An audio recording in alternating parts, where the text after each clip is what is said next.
Boa tarde, más un programa Conexión Ambiental.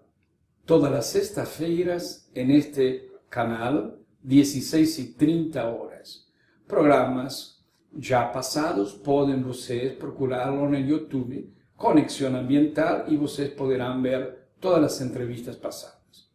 Hoje temos aqui uma entrevista muito importante, um profissional de altíssima qualificação na área de recursos hídricos, vasta experiência, grande experiência, Marco Antônio Palermo, engenheiro, consultor, autor de livros e, obviamente, também militando e participando nas questões de políticas públicas de recursos hídricos.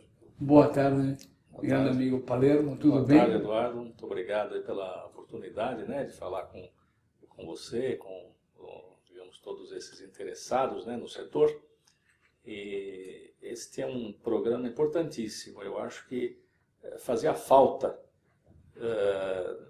na mídia um programa específico que focasse recursos hídricos, meio ambiente e as políticas e todos esses nossos problemas. Você vê que não há um tema tão importante assim.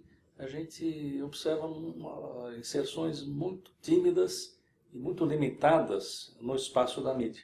É uma dificuldade muito grande a gente colocar e ter oportunidades de discutir amplamente os problemas do gerenciamento e do aproveitamento dos recursos hídricos em bacias conflituosas como o Alto Tietê, onde nós estamos, né, na região metropolitana de São Paulo e muitas outras, né? Então, esta sua iniciativa, esse seu projeto, é realmente formidável, você está de parabéns, e eu espero que frutifique e se aprofunde cada vez mais, tá certo? Nessa nossa conversa, nós acho que podemos abrir um pouco e falar muito dos principais problemas que nós vivemos já há muitas décadas e das soluções que foram encaminhadas, né, nas diversas iniciativas para a melhoria do aproveitamento dos recursos hídricos em geral, né, não só no Alto Tietê, mas no Brasil inteiro. E, de fato, muitos avanços foram realizados, né? E nós tivemos, como tudo na vida, né, avanços por saltos. Por saltos, quer dizer, discretos. Houve momentos em que nada se fez, né? E isso resultou em grandes dificuldades, principalmente na área de abastecimento público, na área de poluição atmosférica, na área de poluição das águas, né? E num determinado momento a sociedade se engajou e geraram-se, né, investimentos e conseguiu alcançar algumas melhorias em vários setores. Eu digo isso porque eu sou originário já, digamos, nós somos mais ou menos contemporâneos, né?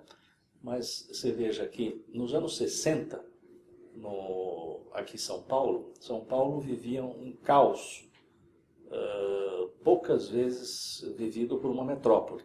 Nós não tínhamos água, eu lembro muito bem disso, existia falta de água constante.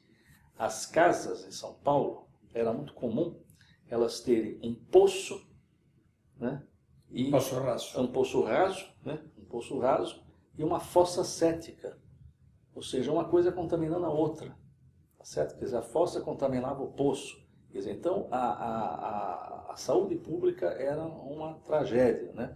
Tá certo? Quer dizer, não havia água suficiente e essas soluções improvisadas, né, causavam um grande dano à saúde pública.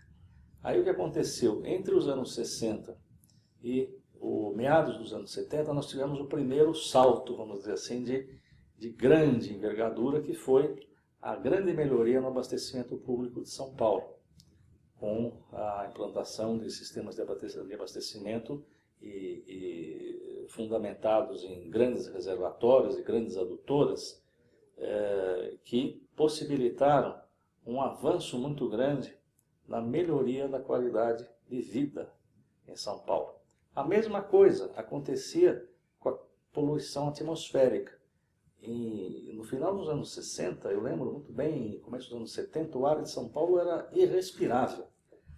A incidência de moléstias respiratórias em São Paulo era uma coisa impressionante, certo? Quer dizer, e hoje nós experimentamos, graças à atuação da CETESB, que depois veio também no meados dos anos 70, então todas essas ações, né? A criação da Sabesp, que conglomerou todas as empresas de abastecimento que existiam em São Paulo. Nós tínhamos várias empresas de abastecimento público, várias concessionárias, né?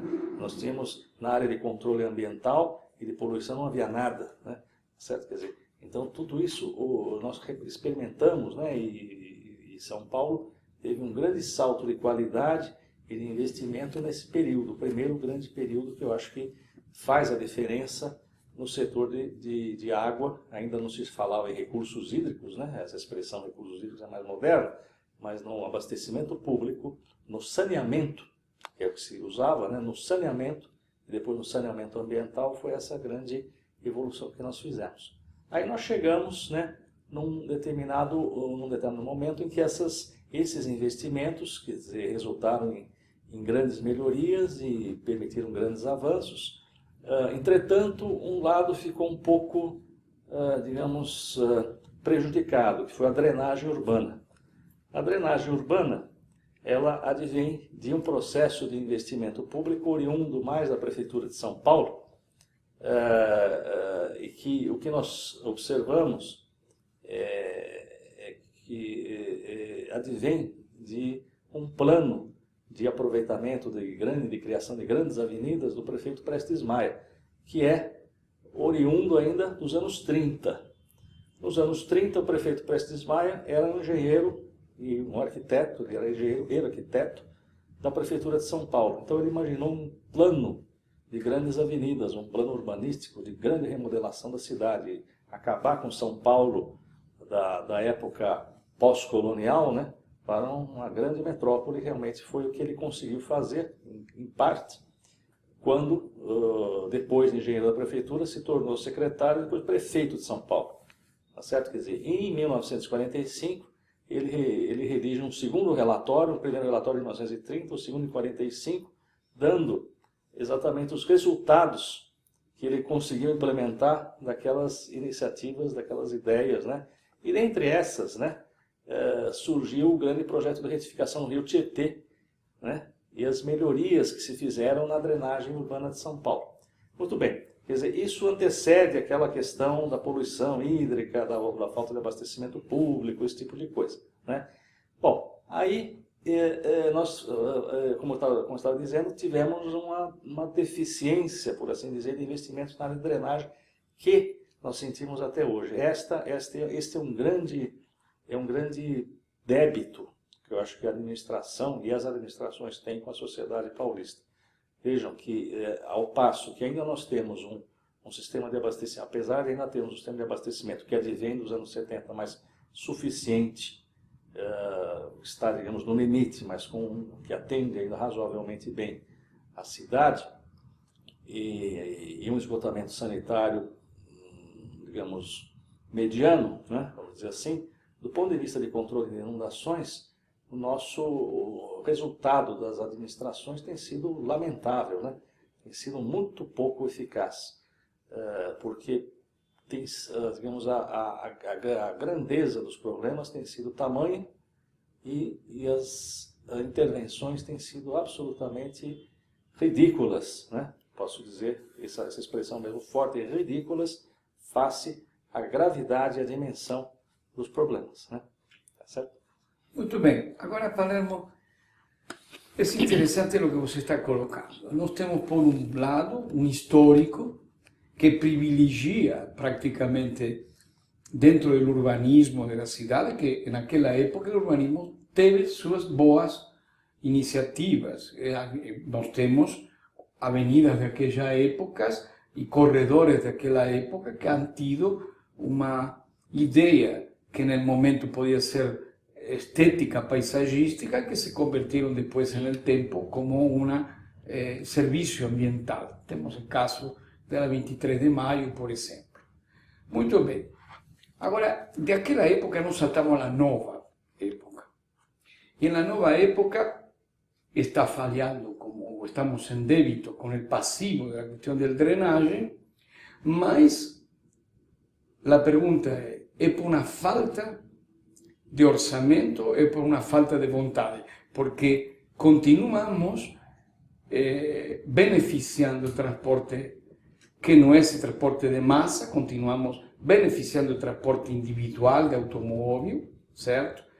Que aqui temos dois correntes, uma que é a federal, que hoje, com o incentivo fiscal, permite que entrem cada vez mais carros e mais motos dentro da cidade, e por outro lado a prefeitura para resolver o problema não do transporte público e sim do transporte privado, individual, é cada vez mais investimento nessas questões. E atrás, digamos, atrás disso, temos as obras de transporte de massa, como o metrô e agora os monotrilhos.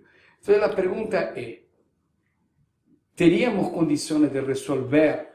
Obviamente que tecnologicamente teríamos muitas condições de resolver o problema, mas orçamentariamente a prefeitura poderia resolver esse problema de drenagem, e o Estado, que também é parte da responsabilidade sobre a questão do recurso hídrico e da drenagem dos rios captores, como o caso do Tietê, etc., não podem resolver esse problema financeiramente?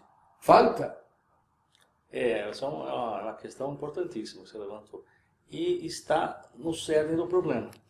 Por quê? O que causa todo esse nosso transtorno no controle das inundações é exatamente a falta de investimento comparativamente com os investimentos que foram privilegiados mais para o setor de transporte viário, não exatamente o transporte público, né? Certo, que você citou muito bem. Então, houve um grande privilégio de investimento público na área do sistema viário.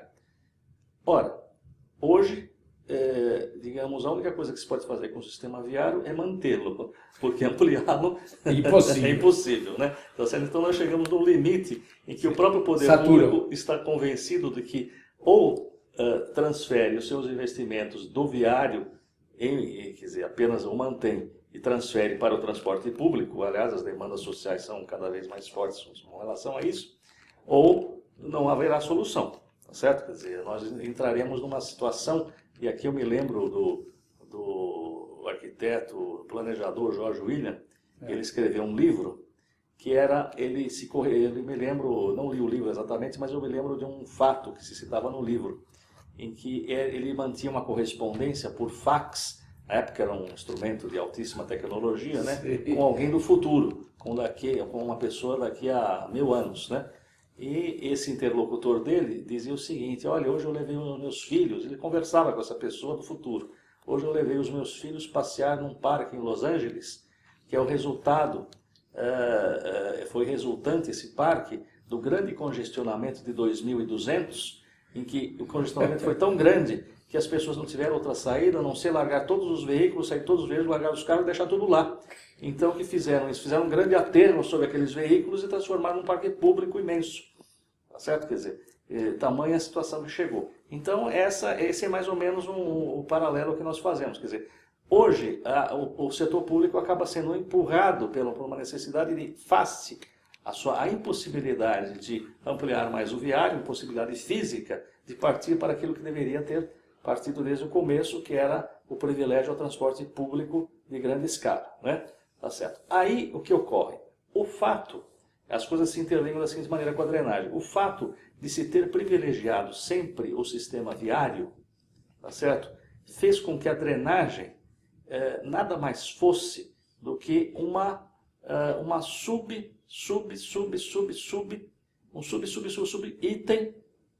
do viário. Então, drenagem, do ponto de vista, digamos, do urbanismo, ou vamos dizer assim, do planejamento que se fez, que não houve planejamento, mas enfim, das intervenções que se fizeram, a drenagem nada mais passou do que ser um item, digamos, desprezível e quase que desnecessário, digamos, executado ao mínimo, né? Mas vinculado sempre ao viário, e não como uma intervenção de grande escala, de macro planejamento ou de macrodrenagem.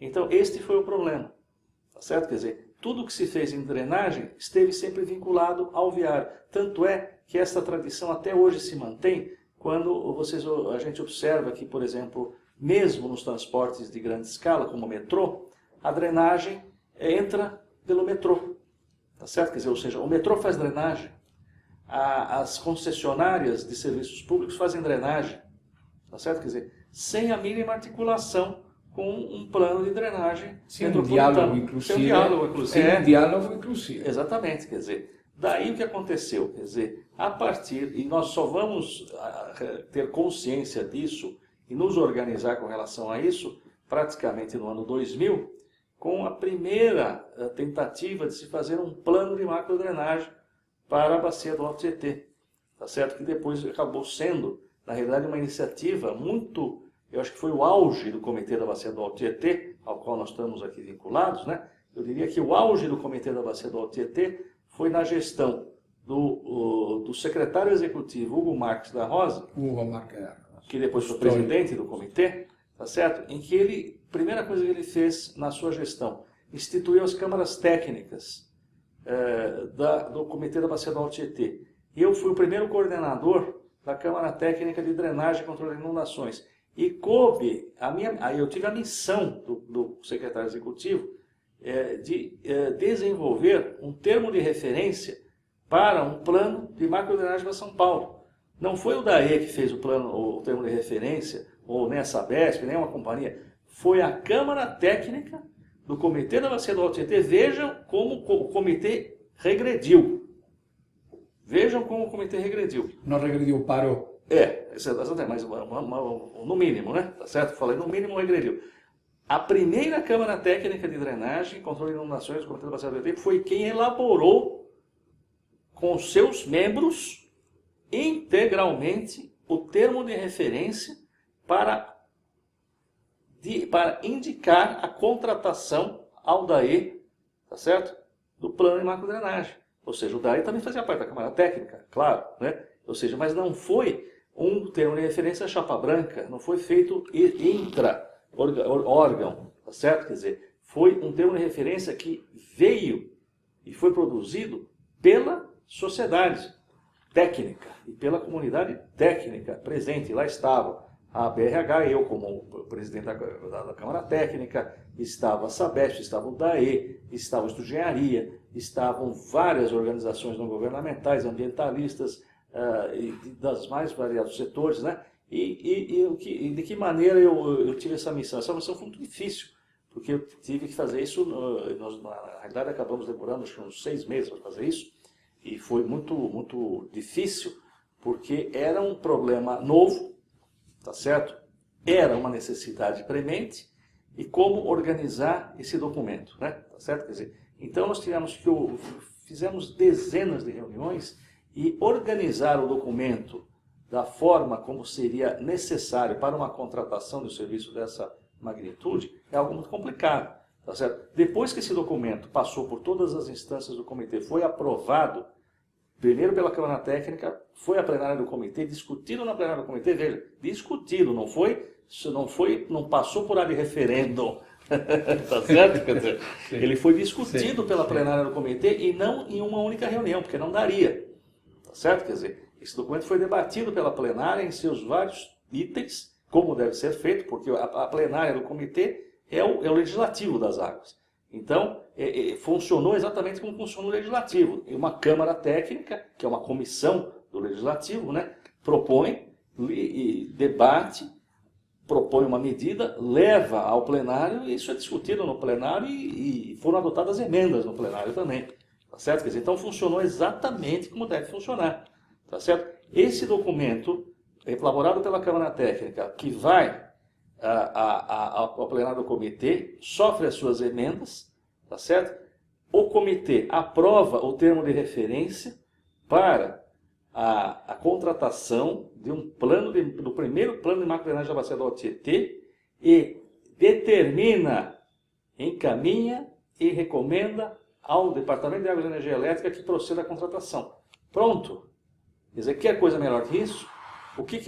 Isso vem, inclusive, em benefício ao órgão contratante, porque ele está seguro de que aquilo que ele for contratar, que irá contratar, ou que iria contratar, é algo muito bem embasado, tá certo? E o que bastou fazer? Bastou o órgão fazer o seguinte, digamos, demonstrar recursos, ter os seus recursos, e nesse meio tempo ele já obteve os recursos necessários, enquanto se preparava, porque já sabia que isso ia acontecer, demonstrar os recursos orçamentários, preparar o edital, tá certo? Quer dizer, ou a forma de contratação, que acabou sendo, na realidade, incorporada num contrato, foi até mais fácil, porque foi incorporada num contrato que já existia para esse fim, portanto, estava dentro de um edital ou de uma forma de contratação já adequada, né? Tá certo?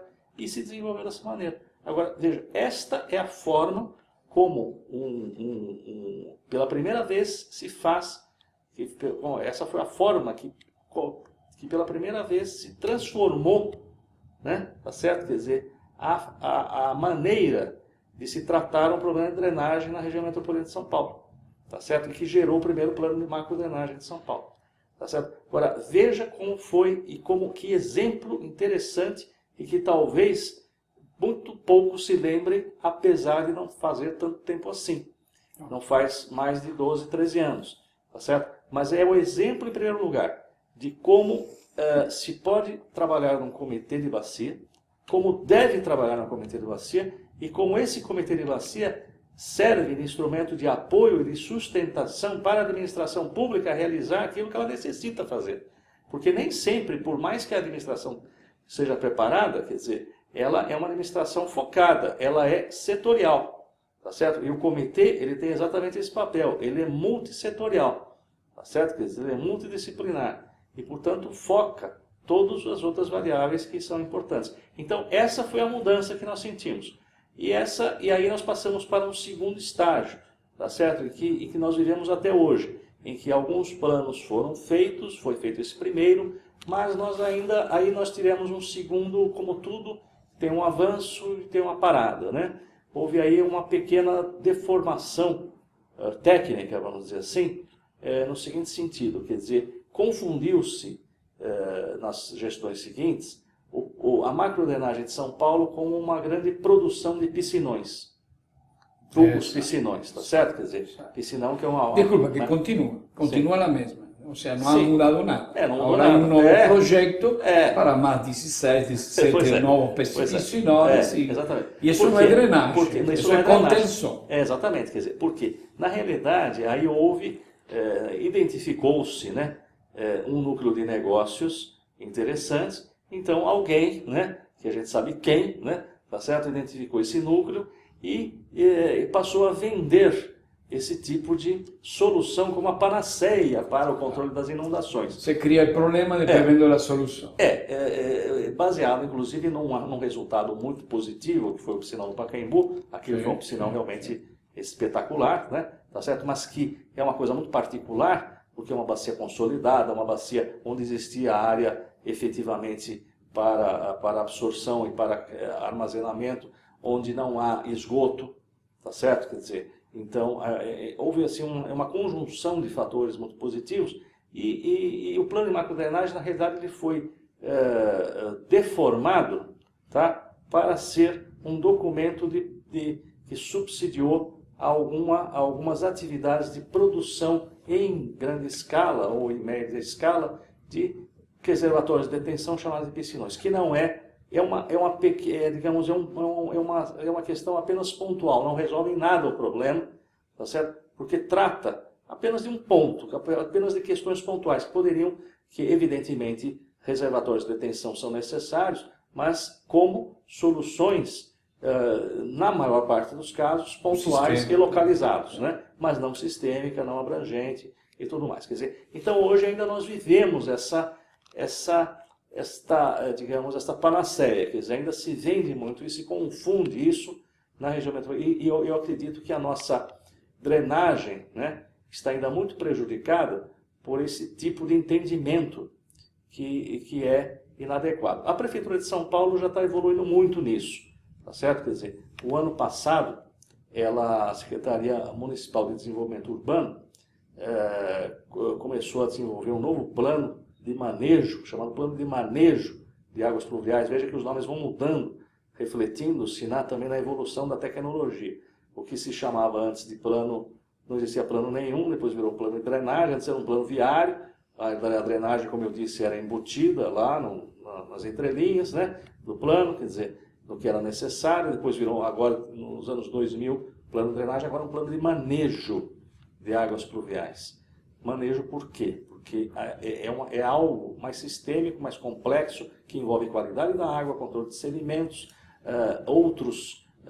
conhecer as soluções que possam se aplicar extensivamente à bacia e não só digamos, a questões pontuais, tá certo? Quer dizer, e a Prefeitura de São Paulo, então, evoluiu um pouco mais. Hoje nós temos ela tem esse plano de manejo de águas pluviais que, segundo me consta agora, em 2013, devem ser lançados os primeiros estudos para 4 bacias prioritárias de São Paulo, no sentido de algo completamente diferente, que não serão obrigatoriamente, não poderão ser planos para a construção de piscinões.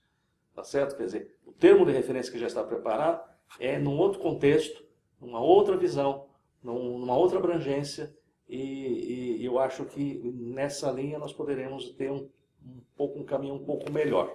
Outra forma de atuar na drenagem, que está se tentando agora, mas ainda com a deformação dos piscinões, mas isso já é um alento, quer dizer, não estou dizendo que está errado, é uma forma de contrapor essa questão orçamentária, essa dificuldade orçamentária que você se referiu. É através de PPPs, parcerias público-privadas. Então, a Secretaria de Saneamento e Recursos Hídricos, com o DAE, realizou, está ainda em julgamento, uma primeira PPP sobre drenagem no Brasil. Mas é uma PPP ainda, vamos dizer, um primeiro ensaio, que visa operar exatamente em alguns desses piscinões que foram construídos. Porque o que aconteceu? Construíram-se algumas dezenas de piscinões, de reservatórios de detenção, que estão em condições muito ruins, alguns, outros não se conhece bem, não sequer tem curva de armazenamento conhecida, não se tem controle da disposição dos resíduos, ou seja, quer dizer, muitos deles são verdadeiras cicatrizes no tecido urbano da metrópole, né? Certo? Quer dizer, cicatrizes, né, mal curadas, né, cicatrizes realmente necrosadas na metrópole. Isso é muito ruim, tá certo? Quer dizer, então essa linha que já é um alento também, porque o que acontece? Ao entregar para a iniciativa privada essa operação, tá certo? Essa PPP ela visa entregar a operação de um conjunto de reservatórios, a sua modernização, a sua automação e a introdução de sistemas de controle e de gerenciamento que permitam operá-los de maneira a atender às particularidades das ondas de cheia e das tormentas que ocorrem em São Paulo. Pontual, mas lógico, o sistema. Ou seja, o que acontece, quer dizer, muitos reservatórios acabam ficando cheios nas primeiras chuvas, e aí, a partir daí não funcionam mais, né? Claro. Porque não são esvaziados, saturam, quer dizer, ou seja, eles só servem, ou seja, não tem uma rotina de controle operacional compatível com a complexidade da situação, certo? Quer dizer, então esta mudança já é algo interessante. E de que maneira o Estado contribui? O Estado, na realidade, exige que o parceiro privado faça um pré-investimento, tá certo? Quer dizer, e em contrapartida de uma prestação, uma contraprestação, quer dizer, uma contraprestação que é um pagamento mensal por aquilo que ele vai fazer durante 20 anos, tá certo? Quer dizer, então ele se compromete, o parceiro privado, ele se compromete a operar, modernizar, manter e construir mais outras estruturas naquelas bacias, e, portanto, isso implica um determinado montante de investimento ao longo dos anos, e recebe um pagamento mensal durante 20 anos por aquilo. O serviço seria a prestação de um serviço. É a prestação, exatamente. A prestação de um serviço definido e determinado. Isso, exatamente. Eu acredito que se esse modelo for bem sucedido, né, ainda não sabemos, porque é o primeiro, já se abrirá a possibilidade de que se possa, por exemplo, operar todo o sistema das obras hidráulicas do Alto Tietê, que aí envolve várias empresas, as obras da Sabesp, da Empresa Metropolitana de Águas e Energia, da EMAI, do DAE, e mesmo a Prefeitura de São Paulo tem muitas intervenções e obras públicas importantes, né? Digamos, com uma contribuição privada, e não simplesmente no sentido de que o privado faz melhor que o público, é uma questão de desoneração, de obrigação do poder público daquilo que ele hoje não tem a mínima condição de infraestrutura. Ele tem até orçamento para fazer isso. Se ele tem orçamento para pagar, é porque ele teria orçamento para fazer. Mas ele não tem estrutura própria compatível com as necessidades que seriam, digamos, operacionais, vamos dizer assim, né? As medidas operacionais, a vida do dia a dia, de controlar, a gestão mesmo. A gestão de per si não está a administração pública hoje não está. A competitividade não está de acordo com a demanda que se oferece. Então Perfeito. Exatamente. Uma coisa interessante, Palermo, que em tu excelente exposição sobre esta questão aparece. Você comentava de um histórico do comitê del año 2000, que todo o projeto sobre drenagem, macrodrenagem, que praticamente o comitê, fora aqueles representantes de prefeitura e Estado, a sociedade civil não é remunerada. Então, nós temos aí uma composição de um colegiado, onde duas partes estão cumprindo seu trabalho, estão desenvolvendo sua função, e temos uma que voluntariamente, por uma questão de ideais, por lo que seja, se incorpora para buscar soluções dentro desse colegiado, já que sua função seria a gestão. O comitê de bacia é deliberativo, ele é consultivo e tem como objetivo, como se fala, aquele legislativo que vai preparar a gestão. Muito bem. Se isto foi possível naquela época, no ano 2000, por que não é possível recriar isso? Não estou falando de hoje para frente, não estou falando de hoje para trás, porque não podemos recuperar o que perdimos. Lógico. Mas não podemos, que necessitaríamos? Estamos falando como sociedade civil. Você é um representante da sociedade civil, eu sou um representante da sociedade civil, e aparentemente existe também interesse público, por parte do Estado particularmente, de recriar ou de reconstruir esse comitê de bacia do Alto Tietê, que estamos em uma das maiores bacias complexas que tem no Brasil. Não há outra bacia mais complexa.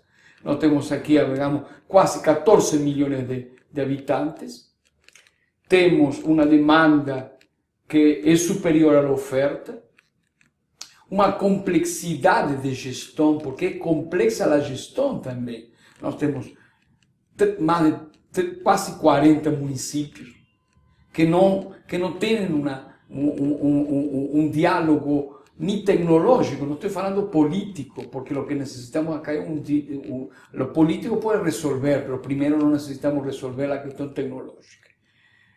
Este novo comitê que possivelmente nasça, não sabemos.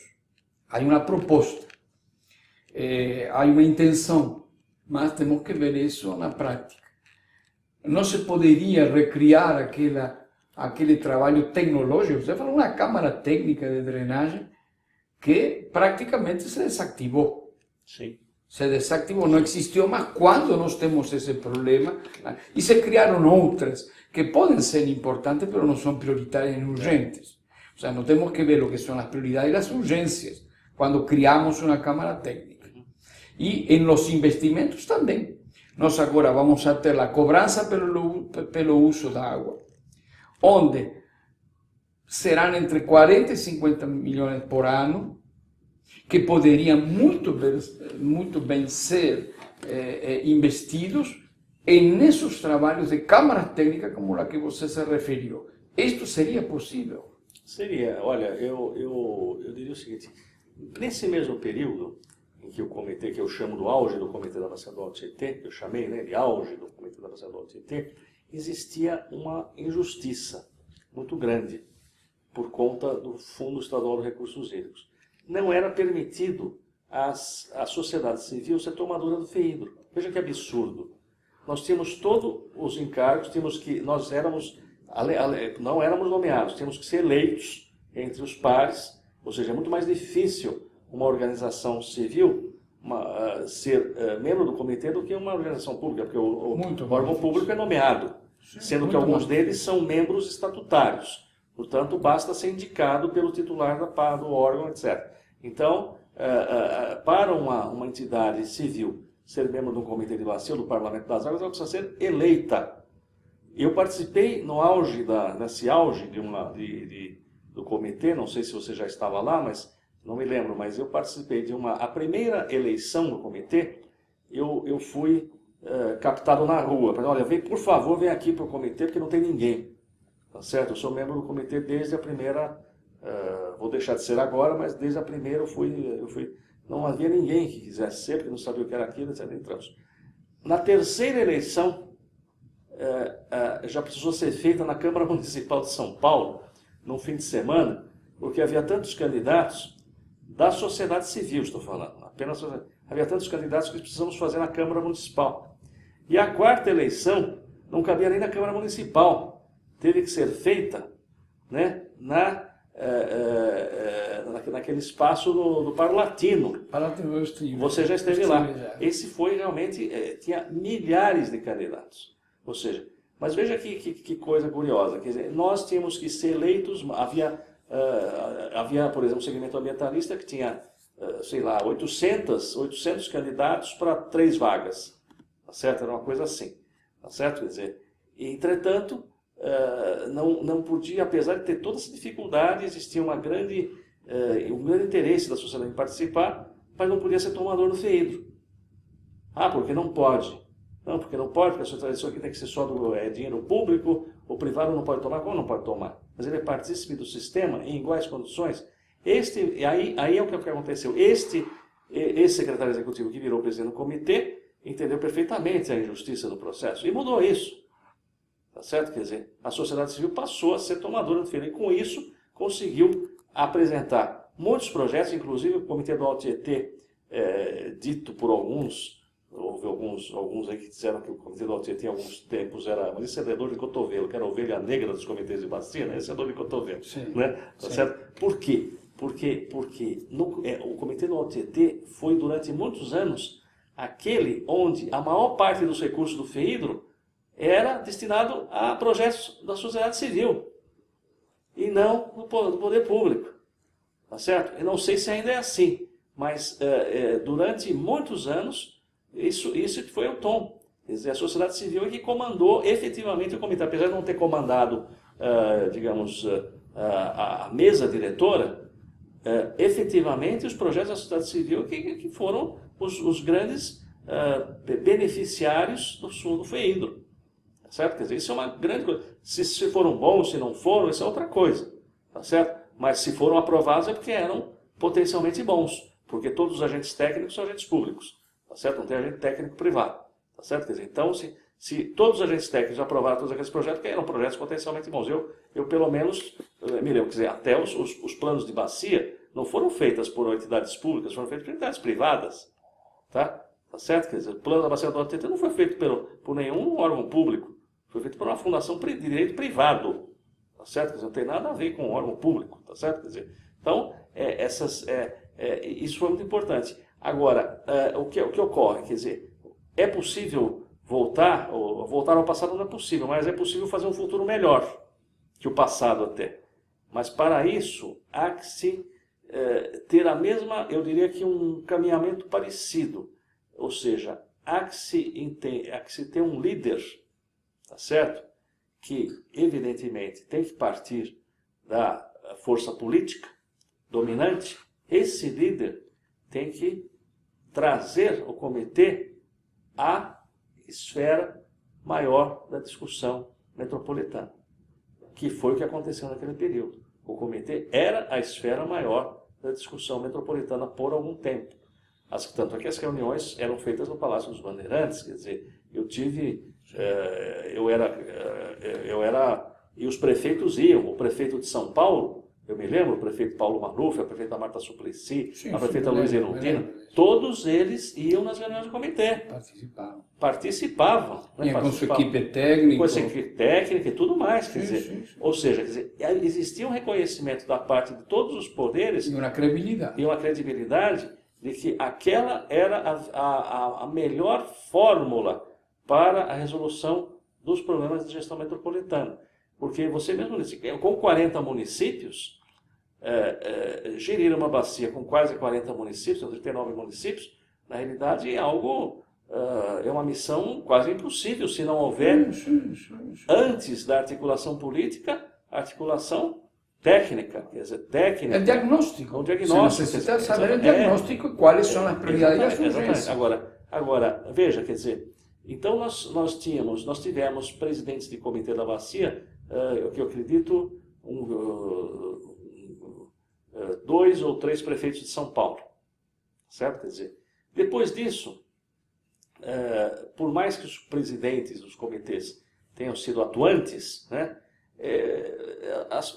digamos, a sua esfera política de atuação ficou muito reduzida, certo? Quer dizer, e a dimensão da esfera política reduzida, consequentemente, diminuiu, digamos, a valoração do comitê como órgão ou instância de discussão metropolitana.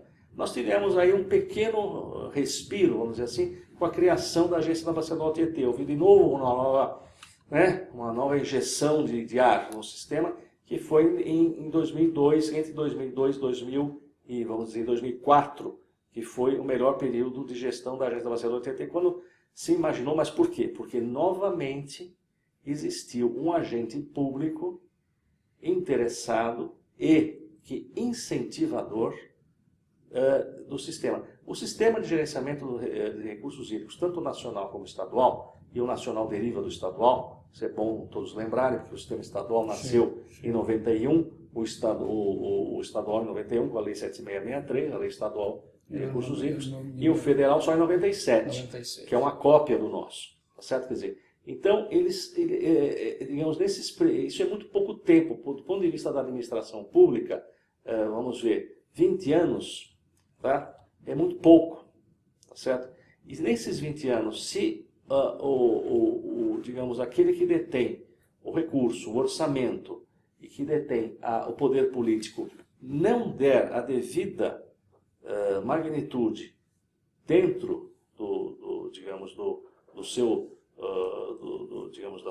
raio de ação ao colegiado, ele não nasce bem, tá certo? Quer dizer, então nós precisávamos ainda mais de um empurrãozinho, tá certo? Vai chegar um momento em que o comitê, como órgão colegiado e como legislativo das águas, tomará o seu caminho natural independente, mas eu sinto que ele decaiu por conta dessa falta de importância, quer dizer, essa diminuição da importância relativa na questão do trato da gestão metropolitana como fundamental, ou seja, do entendimento de que o comitê é o melhor canal de discussão e de gestão dos problemas da região metropolitana de São Paulo, e essa falta de entendimento, tá certo, pelos grandes líderes políticos, né, fez com que o comitê também e as suas ações ficassem limitadas àquilo que é hoje que a gente vê, né, que é muito aquém daquilo que já foi, mas poderá voltar a ser, sem dúvida alguma, na medida que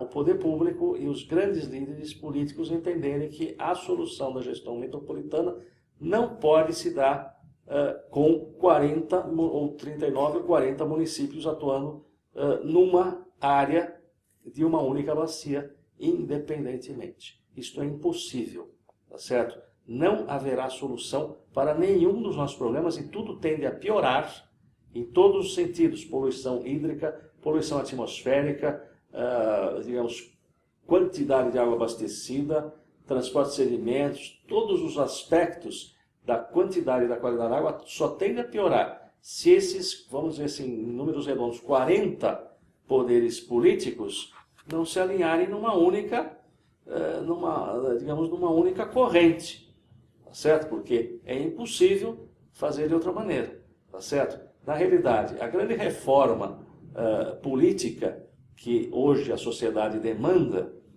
no contexto nacional, nós já fizemos há muito tempo, tá certo? Quando se criou a administração por bacia hidrográfica, é essa grande reforma, tá certo? Quer dizer, é essa grande reforma que o Brasil precisa.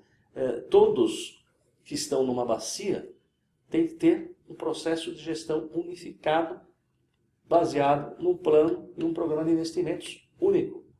Então, os 40, os 39, 40 municípios precisam se conscientizar que eles têm que ir num único caminho, e esse caminho é o caminho formulado pelo Sistema Integrado de Gerenciamento de Recursos Hídricos, que é aquilo que se a sociedade política brasileira evoluir e o sistema político brasileiro evoluir para algo similar, vai ser a solução do país, tá certo? Porque aí nós não teremos que disputar verba, né? Tá certo? Com 5.500 municípios, com 5.500 câmaras de vereadores, com 575 deputados federais, 27 senadores, 27 governadores, mais o Distrito Federal. Tá certo? Quer dizer, então, nós já resolvemos esse problema no sistema de gestão de recursos, já está resolvido. Tá certo? Quer dizer, por isso que o nosso sistema é muito apreciado e muito admirado fora. Ele é mais admirado e reconhecido fora do que dentro. Sim. Como tudo, né? Tá certo? Tanto é que todos os grandes fóruns mundiais de discussão, quer o Congresso Mundial da Água, Fórum Mundial da Água, etc., examinam e dão focos ao Brasil enorme. Tanto é que o atual presidente do Conselho Mundial da Água é brasileiro. Tá certo? Por quê? Porque a nossa experiência é singular no mundo. Tá certo? Então eu diria que, teoricamente, nós resolvemos o problema da gestão. Teoricamente, ele está resolvido. Agora nós precisamos dar a dimensão, trazer a dimensão política necessária para fechar o nosso ciclo, né? O nosso circuito. Muito bem. Palermo, poderíamos estar aqui falando várias horas, mas nosso programa está chegando ao seu fim. É interessante o que você está comentando, porque eu acho, e muitos achamos, e acho que você também acha, que nós estamos neste momento, em um momento que aquelas demandas sociais que se vieron en las ruas, que se vieron en las posiciones, que se han adoptado en algunos casos por las personas políticas que tuvieron inclusive que parar sus propias propostas debido a esa presión. Nós temos agora la convergencia de distintas centrais sindicais, que inclusive entre elas, já partidariamente, ideologicamente, politicamente, aparentavam e parecem ser contraditórias e contrapostas, que se estão também juntando para que existam esses câmbios. Então, as mudanças, eu acho que tanto a nível das prefeituras como do Estado e nesses próprios colegiados, eu quero ir diretamente a esses colegiados necessitam também rever essa questão, porque em uma sociedade, em um país como o Brasil, onde todo era maravilhoso até faz um pouco tempo, e depois aparece que não é tão maravilhoso assim, onde nós temos as influências internas e externas, e a própria sociedade, que hoje está mais amadurecida, ela está mais politizada, ela tem mais conhecimento, a internet, a comunicação que ela procura, não a que lhe dão digerida, está sendo mais direta com ele. Nós vemos em nosso programa, começamos com 800 acessos, estamos já por os 3.500 acessos em 30 e poucos programas. Então, estão procurando a informação onde a informação é a que está dando você neste momento. É aquela que não está nas grandes redes de televisão, nos grandes jornais, nas grandes revistas, mas as que são fundamentais para a sociedade. Então, eu acho que nós, de tua parte, como da nossa, como da sociedade civil, nós temos que entender de que há uma segmentação e ha havido uma peneirada também na sociedade civil. Esta mobilização também fez esse reconhecimento. Então, temos que começar a que essa vontade política que falta aconteça. Eu acho que estamos no momento e nossos telespectadores, pelos meios que nós recebemos, pelos telefonemas que nós recebemos, por entrada em nosso site, eles estão esperando isso. Estão esperando justamente que a questão ambiental, dos recursos hídricos, do transporte público, como lo colocaram nas passeatas, as manifestações, e todas essas questões, eles estão mais confiados na proposta da sociedade civil que na proposta política. Então, a sociedade civil joga, neste momento, um papel importantíssimo para essas mudanças em nossa área. Cada um tem sua área. Em nossa área, eu acho que você colocou muito bem, perfeitamente, com a claridade extraordinária, partindo do passado até nosso presente, quais são as urgências, quais são as necessidades prioritárias e onde esses investimentos, inclusive por a cobrança do uso da água, que agora vai ser grandioso isso, e a sociedade civil, com a capacidade que tiveram naquela época e hoje teriam mais capacidade de contribuir para essas soluções. Você lo vê dessa maneira, Palermo? Perfeitamente, é isso mesmo. E a tendência, eu acho que nossa missão, mais do que tendência, é de requalificar a sociedade civil para estar ao nível que nós precisamos, porque se o poder público, e é inevitável, viu? Mais dia menos dia vai acontecer, ele vai entender que aquilo que que aquela solução, aquele encaminhamento inicial vai retornar, tá certo? Vai retornar. Se nós não estivermos requalificados com o mesmo nível que nós tínhamos em 96 a 2000, nós vamos ficar para trás, tá certo? Porque aí nós teremos um risco de tecnocracia, digamos, supletiva, vamos dizer assim, né? Sim, ou complementar, supletiva, porque a tecnocracia substitui a sociedade quando ela não dá resposta. Exato. Veja que é isso que acontece, tá certo? Quer dizer, então, se nós que não queremos mais a tecnocracia a comandar, e não pode ser digamos, a política pública, nós temos que requalificar a sociedade civil, e requalificar significa colocar as pessoas certas da sociedade civil nos lugares certos, e não as pessoas erradas nos lugares certos. O comitê não pode ser um veículo para, digamos, benefício de instituições.